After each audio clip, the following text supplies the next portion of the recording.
Hello students, इस question में बोला गया है कि three blocks A B and C of masses 4 kg 2 kg and 1 kg respectively are in contact with a frictionless surface as shown.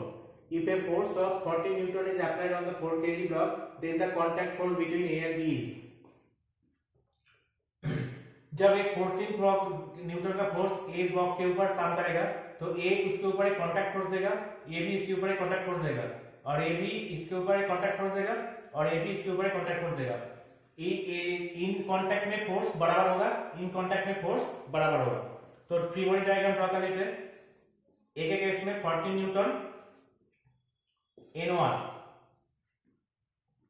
और B के case में क्या होगा, बी भी एक कांटेक्ट फोर्स देगा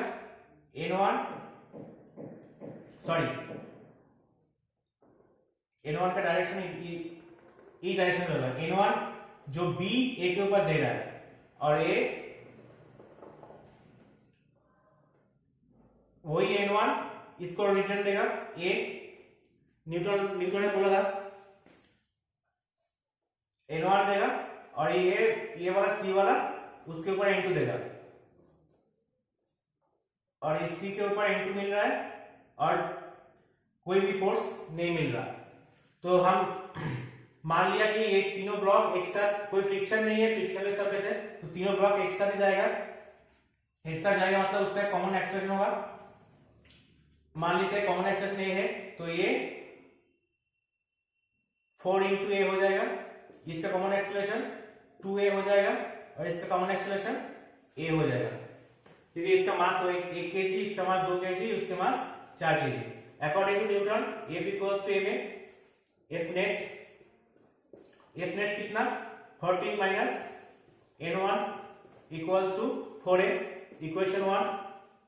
इस केस में क्या होगा, N2 इस तरफ N1 इस तरफ, ज्यादा कौन सा है N1, तो N1 minus N2 equals to 2a, equation 2 हो गया और N2 equals to a, equation 3 हो गया। तो तीनों इक्वेशन को जोड़ दो तो N1 N2 कट जाएगा, 14 इक्वल्स टू 7a और a इक्वल्स टू 2 मीटर पर सेकेंड स्क्वायर।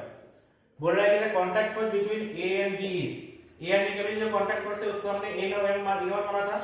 तो 14 minus N1 equals to 4 into 2 equals to 8, तो N1 कितना हो जाएगा 14 माइनस 8 इक्वल्स टू 6 न्यूटन।